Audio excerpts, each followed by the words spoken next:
बिस्मिल्लाहिर्रहमानिर्रहीम। अस्सलाम वालेकुम dear students.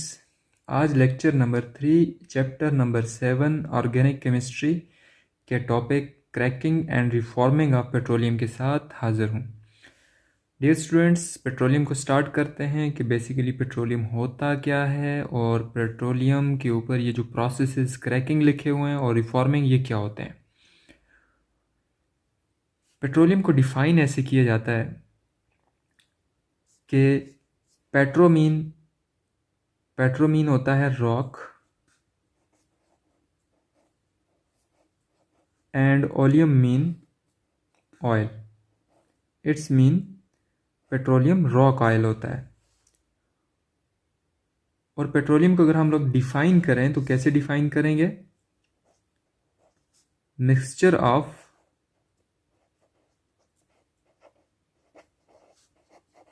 different hydrocarbons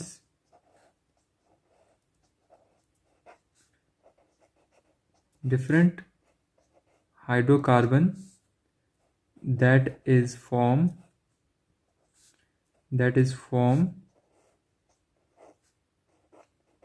by decomposition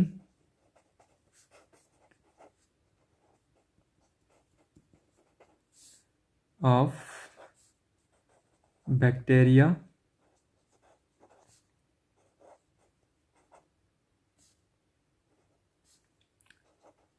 at high temperature and pressure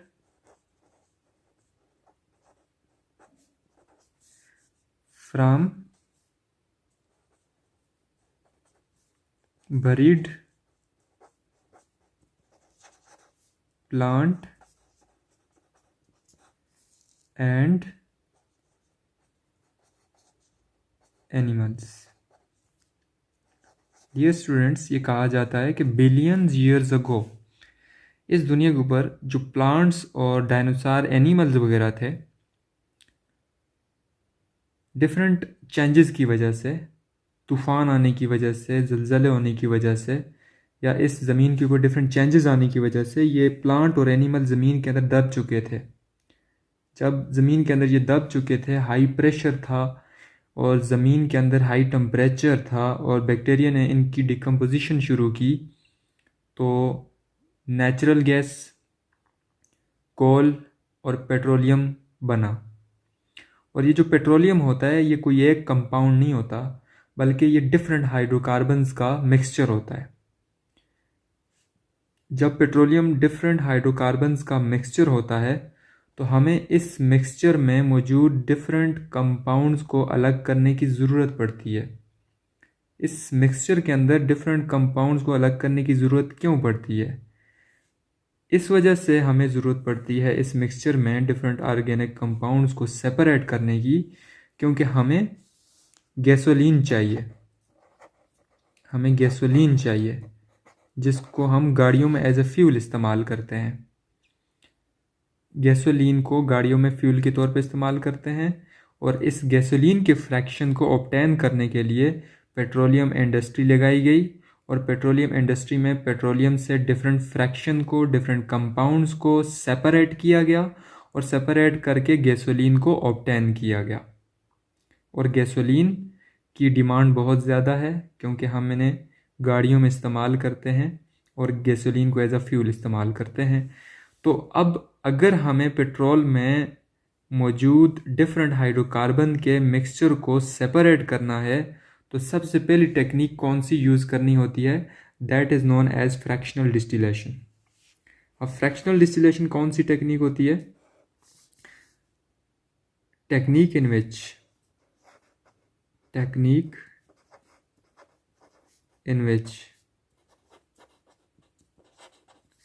different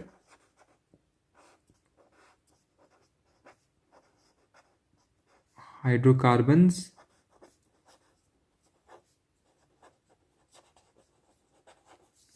are separated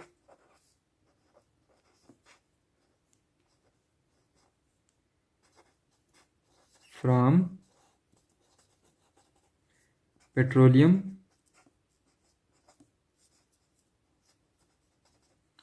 different hydrocarbons are separated from petroleum on the basis of boiling point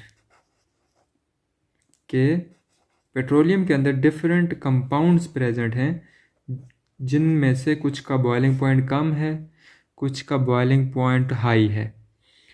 तो जब हम इस mixture को heat up करते हैं तो हीट अप करने के दौरान जो कम बॉइलिंग पॉइंट वाले कंपाउंड्स होते हैं वो सेपरेट हो जाते हैं ज़्यादा वाले से, यानी डिफरेंट रेंज में, डिफरेंट टेम्परेचर रेंज में डिफरेंट कंपाउंड्स बॉयल होते हैं और कंडेंस होकर सेपरेट होते जाते हैं। इसका बेसिक प्रिंसिपल यही है कि अगर हम एक बीकर लें, उस बीकर में एक कंपोनेंट ए पड़ा हुआ है, बी पड़ा हुआ है, सी पड़ा हुआ है, डी पड़ा हुआ है। अगर कंपोनेंट ए का बॉइलिंग पॉइंट सबसे कम है तो कंपोनेंट ए सबसे पहले इस बीकर से निकल कर चला जाएगा और सेपरेट हो जाएगा, और सबसे आखिर में वो कंपोनेंट जाएगा जिसका बॉइलिंग पॉइंट सबसे ज़्यादा होगा। जिसका बॉइलिंग पॉइंट सबसे ज़्यादा होगा वो बीकर में से सबसे आखिर में से निकलेगा। तो हर एक कंपोनेंट को अलग कर लिया जा सकता है यहाँ से। तो फ्रैक्शनल डिस्टिलेशन की टेक्निक को यूज़ करके इंडस्ट्री में फ्रैक्शनेटिंग टावर में हम लोग तकरीबन 20% गैसोलीन ऑब्टेन करते हैं। 20% गैसोलीन ऑब्टेन कर लेते हैं और गैसोलीन कार्बन नंबर 7 से लेकर कार्बन नंबर 9 तक के फ्रैक्शन को कहा जाता है। अब गैसोलीन का फ्रैक्शन, इसकी डिमांड तो बहुत ज़्यादा है, लेकिन फ्रैक्शनल डिस्टिलेशन के प्रोसेस में ये 20% ही प्रोड्यूस हो पाता है। बाकी गैसोलीन के अलावा जो कंपोनेंट्स इस फ्रैक्शनल डिस्टिलेशन में हमें हासिल होते हैं उनमें कार्बन की तादाद इस गैसोलीन के रेंज में जो कार्बन है उससे ज़्यादा होती है। तो हम लोगों ने एक और टेक्निक डिज़ाइन की है जिसका नाम है क्रैकिंग। अब क्रैकिंग को डिफ़ाइन करते हैं कि क्रैकिंग कैसा मेथड है जिसमें हम गैसोलीन कैसे बना सकते हैं। तो cracking technique in which higher hydrocarbons are break down into lower hydrocarbons. Technique in which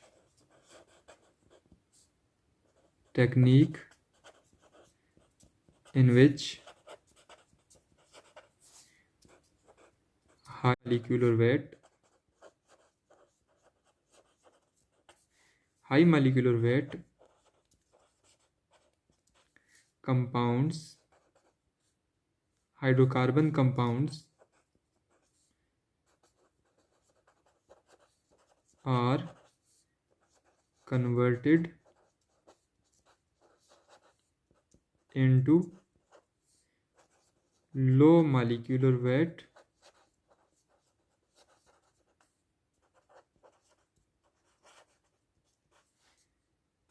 hydrocarbon compounds. कि ऐसी टेक्निक होती है जिसमें ज़्यादा कार्बन वाले कंपाउंड्स को ब्रेक करके कम कार्बन वाले कंपाउंड में कन्वर्ट किया जाता है, और वो कम कार्बन वाले कंपाउंड की जो रेंज होती है वो गैसोलीन की रेंज होती है। तो हम हायर हाइड्रोकार्बन को lower hydrocarbon mean gasoline fraction में कन्वर्ट करते हैं। तो ऐसे प्रोसेस को हम लोग क्रैकिंग बोलते हैं। फॉर एग्जांपल लेट्स सपोज करते हैं कि हमारे पास एक फ्रैक्शन है C16H34। ये एक अल्केन है जिसमें कार्बन की तादाद 16 है। क्या करते हैं कि इसको 700 डिग्री सेंटीग्रेड टेम्परेचर देते हैं। 700 डिग्री सेंटीग्रेड टेम्परेचर जब इसको देंगे तो कैटालिस्ट की मौजूदगी में 700 डिग्री सेंटीग्रेड टेम्परेचर और कैटालिस्ट की मौजूदगी में जब इसको ब्रेक डाउन करेंगे तो ये 16 कार्बन वाली चेन टूट जाएगी और ये कन्वर्ट हो जाएगी C7H16 प्लस, यहाँ पे मैं लिख लेता हूँ carbon double bond with CH, यहाँ पे मैं लिख लेता हूँ CH और यहाँ पे 2 लिख लेता हूँ, प्लस में लिख लेता हूँ CH3 CH double bond with CH2 mean के कार्बन की तादाद कितनी हो गई, 1 2 3, और यहाँ पे इसको मैं 3 कर देता हूँ, 3 2 ज़ार 6 6 7 8 9 9 प्लस 7 16, तो 16 कार्बन पूरे हो चुके हैं। अब हम लोगों ने यहाँ पे क्रैकिंग की है कि एक 16 कार्बन वाले कंपाउंड को हम लोगों ने तोड़कर उससे एक अल्केन बनाया है जिसमें सिंगल बॉन्ड है कार्बन कार्बन, और 2 कंपाउंड ऐसे बनाए हैं जो कि अल्कीन है। तो क्रैकिंग एक ऐसी टेक्निक है जिसमें हायर मॉलिक्यूलर वेट कंपाउंड को ब्रेक करते हैं लो मॉलिक्यूलर वेट कंपाउंड में। क्यों? क्योंकि लो मॉलिक्यूलर वेट कंपाउंड की जो रेंज है वो गैसोलीन वाली रेंज है। तो हम लोग गैसोलीन की डिमांड को पूरा करने के लिए इस टेक्निक को यूज़ करते हैं ताकि लोअर मॉलिक्यूलर वेट यानी गैसोलीन को मैक्सिमम ज़्यादा से ज़्यादा बनाया जा सके और डिमांड को पूरा किया जा सके। अब यहाँ पे क्वेश्चन है कि अगर हम हाई मॉलिक्यूलर वेट कंपाउंड को 700 डिग्री सेंटीग्रेड का टेम्परेचर देते हैं तो उस सूरत में अनसैचुरेटेड कंपाउंड बनते हैं, अनसैचुरेटेड कंपाउंड बनते हैं। अनसैचुरेटेड कंपाउंड आपके सामने बने, अल्कीन के 2 कंपाउंड बने हैं और एक अल्केन का कंपाउंड बना जिसे हम गैसोलीन कहते हैं। तो अगर 700 डिग्री सेंटीग्रेड टेम्परेचर दिया जाए और अनसैचुरेटेड जैसे यहाँ पे हम लोगों ने बनाए हैं अनसैचुरेटेड कंपाउंड बन जाएं तो फिर ये थर्मल क्रैकिंग कहलाएगी, ये थर्मल क्रैकिंग कहलाएगी। और थर्मल क्रैकिंग में याद रखना अनसैचुरेटेड कंपाउंड बनते हैं जैसे हम लोगों ने अभी रिएक्शन करवाया। अगर हम लोग हायर हाइड्रोकार्बन्स को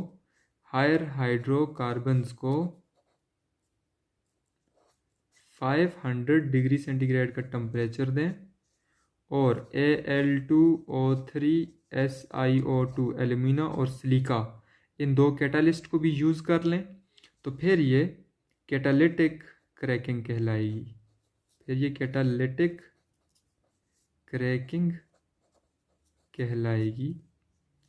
तो कैटालिटिक क्रैकिंग जो होती है उसमें हम कैटालिस्ट यूज़ करते हैं। और एक टाइप और भी होती है, तो यहाँ पर हमें ज़्यादा से ज़्यादा गैसोलीन ऑब्टेन होता है। थर्मल क्रैकिंग में भी हमें गैसोलीन ऑब्टेन होता है और साथ में अनसैचुरेटेड कंपाउंड भी ऑब्टेन होते हैं। क्रैकिंग की एक और टाइप भी होती है जिसमें हम लोग क्या करते हैं, हायर मॉलिक्यूलर वेट हाइड्रोकार्बन जो कि गैसियस फॉर्म में होते हैं उनको रिएक्ट करवाते हैं स्टीम के साथ, और स्टीम का टेम्परेचर होता है 900 डिग्री सेंटीग्रेड और हायर हाइड्रोकार्बन कन्वर्ट हो जाते हैं low molecular weight hydrocarbon mean gasoline में। तो इसको हम लोग बोलते हैं steam cracking.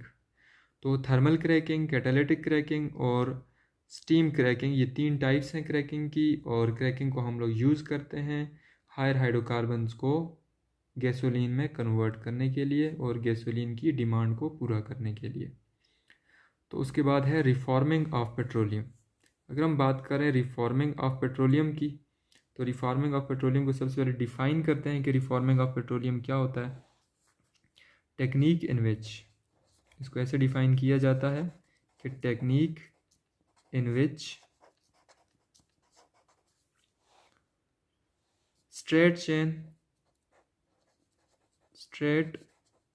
Chain compound is converted into straight chain compound is converted into branch chain compound, branch chain compound।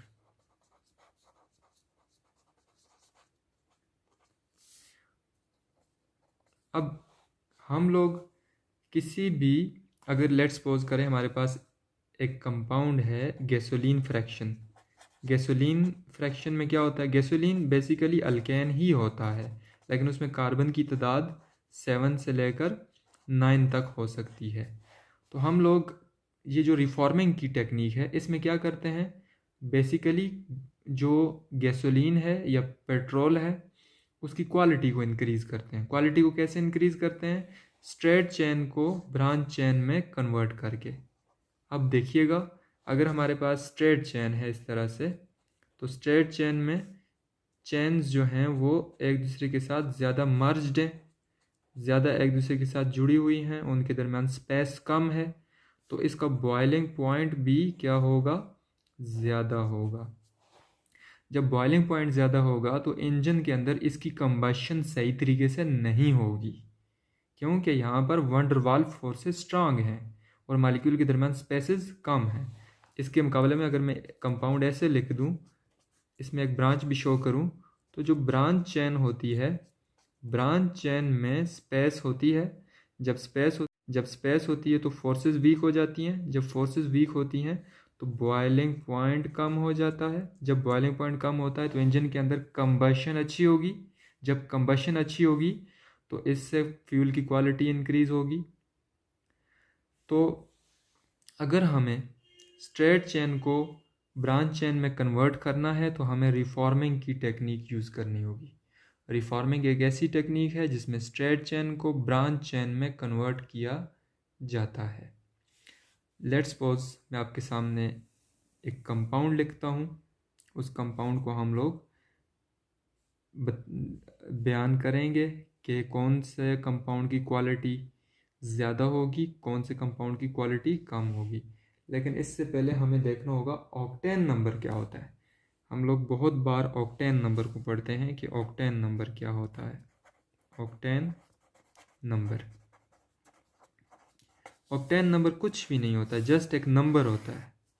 Octane number just एक नंबर होता है जो हमें पेट्रोल की क्वालिटी के बारे में बताता है कि पेट्रोल अच्छी क्वालिटी का है, गैसोलीन अच्छी क्वालिटी का है या लो क्वालिटी का है। तो अगर किसी कंपाउंड का ऑक्टेन नंबर 0 है तो इसका मतलब वो लो क्वालिटी का पेट्रोल है। अगर किसी कंपाउंड का ऑक्टेन नंबर 100 है तो इसका मतलब वो अच्छी क्वालिटी का, 100 से ज़्यादा भी हो सकता है। तो सबसे पहले क्या किया गया, एक कंपाउंड है जिसका नाम है आइसो ऑक्टेन। आइसो ऑक्टेन कौन सा कंपाउंड है, आइसो ऑक्टेन कंपाउंड ये वाला होता है, CH3 CH3 CH3 CH2 CH2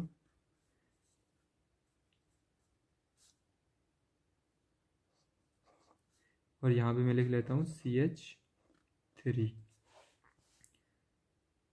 तो ये एक कंपाउंड है जिसमें क्या हुआ कि हम लोगों ने क्या कर दिया, इस कंपाउंड का नाम क्या हो जाएगा, 1 2, इस कंपाउंड का नाम क्या होगा, इस कंपाउंड का नाम हम लिखेंगे 1 2 3 4 5।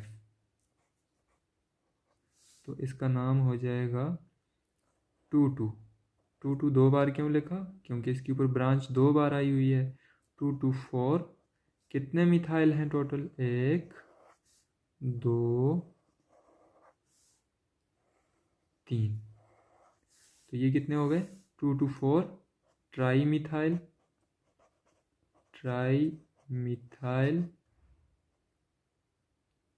पेंटेन। तो ये इस कंपाउंड का नाम है कि 2 पर 2 बार ब्रांच है, 4 पर 1 बार ब्रांच है, और जो पूरी चेन है वो कितने कार्बन की है, वो 5 कार्बन की चेन है, तो पेंटेन कहेंगे। Pent mean 5 carbon, ANE mean alkane, क्योंकि कार्बन कार्बन सिंगल बॉन्ड है, तो ANE mean carbon carbon single bond. तो बेसिकली इस कंपाउंड को कमर्शियली आइसो ऑक्टेन कहा जाता है, आइसो ऑक्टेन। अब इस कंपाउंड को आइसो ऑक्टेन कहा गया है कमर्शियली, और इसका जो ऑक्टेन नंबर है वो 100 दिया गया है, इसको 100 इसको ऑक्टेन नंबर दिया गया। बेसिकली ये आइसो ऑक्टेन नहीं, हम केमिस्ट्री वाले ये बात समझते हैं, कमर्शियली इसको आइसो ऑक्टेन कह सकते हैं, लेकिन ये बेसिकली आइसो ऑक्टेन नहीं है। आइसो ऑक्टेन तो इस तरह होगा, CH3 CH2 CH2 CH iso octane, 3 यहाँ पे लगा लेंगे 3, या इस कोर ब्रांच को यहाँ पे CH3, यहाँ पे CH3,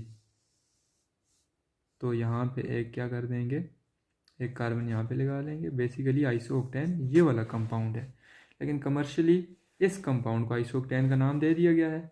अब ये जो कंपाउंड है इसमें ब्रांचेस ज़्यादा से ज़्यादा है। यहाँ पे मैंने आपको बताया था कि ब्रांचेस जितनी ज़्यादा होगी बॉइलिंग पॉइंट कम होगा, कंबशन अच्छी होगी। जब कंबशन अच्छी होगी तो फ्यूल ज़्यादा से ज़्यादा एनर्जी प्रोड्यूस करेगा और इंजन में काम आएगी। अब अगर ब्रांच चेन नहीं है, स्ट्रेट चेन है, तो स्ट्रेट चेन जो होगी उसका बॉइलिंग पॉइंट तो ज़्यादा होगा। जब उसका बॉइलिंग पॉइंट ज़्यादा होगा तो इंजन में से आवाज़ें आएंगी, इंजन में से मेटालिक साउंड प्रोड्यूस होगी, क्योंकि वहाँ पे तो जो फ्यूल है वो स्ट्रेट चेन की फॉर्म में है, वो फ्यूल सही तरीके से बर्न नहीं हो रहा, कंबशन सही तरीके से नहीं हो रही वहाँ पे। तो वहाँ पर जो पिस्टन लगे हुए हैं इंजन के अंदर, वो क्या करना शुरू कर देंगे, नॉकिंग प्रोड्यूस करेंगे, वहाँ इंजन से आवाज़ें आनी शुरू हो जाएंगी, इंजन से मेटालिक साउंड प्रोड्यूस होना शुरू हो जाएगी। तो इसी वजह से हमें गैसोलीन की क्वालिटी को इंक्रीज़ करने के लिए उसको स्ट्रेट चेन से ब्रांच चेन में कन्वर्ट करना पड़ता है, ताकि हम लोग क्या कर सकें, पेट्रोल की क्वालिटी को इंक्रीज़ कर सकें और उसका ऑक्टेन नंबर बढ़ जाएगा। ब्रांचेस ज़्यादा करने से ऑक्टेन नंबर इंक्रीज़ हो जाएगा। अब क्वेश्चन ये है कि अगर ऑक्टेन नंबर, हम अल्केन की बात करें तो अल्केन का ब्रांच चेन होना चाहिए। कौन सा चेन होना चाहिए, ब्रांच चेन। तो उसका ऑक्टेन नंबर क्या होता है, कम होता है। अगर हम लोग ऑक्टेन नंबर यानी पेट्रोल की क्वालिटी को और बढ़ाना चाहते हैं तो अल्केन को कन्वर्ट कर दो किस चीज़ में, अल्कीन में, और उसके साथ क्या कर लो, उसको ब्रांच चेन में कन्वर्ट कर दो। अल्कीन होना चाहिए और ब्रांच चेन। अगर आप ऑक्टेन नंबर और इंक्रीज़ करना चाहते हैं तो उसको क्या कर दो, अल्काइन में कन्वर्ट कर दो और साथ में ब्रांच लगा दो। तो ऑक्टेन नंबर इंक्रीज़ कब होगा, जब हाइड्रोजन निकलते जाएंगे, ब्रांचेस आती जाएंगी, तो ऑक्टेन नंबर इंक्रीज़ होता जाएगा। जितनी ब्रांचेस ज़्यादा आएंगी उतना बॉइलिंग पॉइंट कम होगा, जितना बॉइलिंग पॉइंट कम होगा इंजन में कंबशन अच्छे तरीके से होगी, जितने अच्छे तरीके से कंबशन होगी उतना ही इंजन में एनर्जी अच्छे तरीके से, और जो फ्यूल है वो अच्छे तरीके से बर्न अप होगा, और जो फ्यूल से एनर्जी बनेगी वो एनर्जी मिलेगी, और वहाँ पर नॉकिंग नहीं होगी, वहाँ पर मेटालिक साउंड प्रोड्यूस नहीं होगी। इसलिए हम लोग कहते हैं कि हमें गैसोलीन की क्या करनी पड़ती है, रिफॉर्मिंग। रिफॉर्म मीन क्या होता है, चेंज लाना। रिफॉर्मिंग मीन क्वालिटी इंक्रीज करना। Reforming mean octane number increase करना। ऑक्टेन नंबर कब इंक्रीज होगा, जब स्ट्रेट चेन को ब्रांच चेन में कन्वर्ट करेंगे। और बाकी मैंने अब अल्केन, अल्कीन, अल्काइन का ऑर्डर भी लिख दिया है। तो स्ट्रेट चेन के मुकाबले में ब्रांच चेन का ऑक्टेन नंबर ज़्यादा होता है, और अल्केन के मुकाबले में अल्कीन का, और अल्कीन के मुकाबले में अल्काइन का ऑक्टेन नंबर ज़्यादा होता है। मीन कि अगर इंजन में अल्काइन पड़ा हुआ है तो वो ज़्यादा यूनिफॉर्मली, स्मूथली वहाँ पे जलेगा वहाँ पर, और वहाँ पर एनर्जी और प्रोड्यूस करेगा, और पिस्टन जो हैं वहाँ से मेटालिक साउंड प्रोड्यूस नहीं होगी जितना ऑक्टेन नंबर ज़्यादा होगा। तो आज का टॉपिक था पेट्रोलियम के बारे में। तो पेट्रोलियम के हवाले से अगर आपको कोई क्वेश्चन हो तो आप लोग अपना क्वेश्चन कमेंट बॉक्स में लिख सकते हैं। आज के लिए इतना ही। अल्लाह हाफिज़।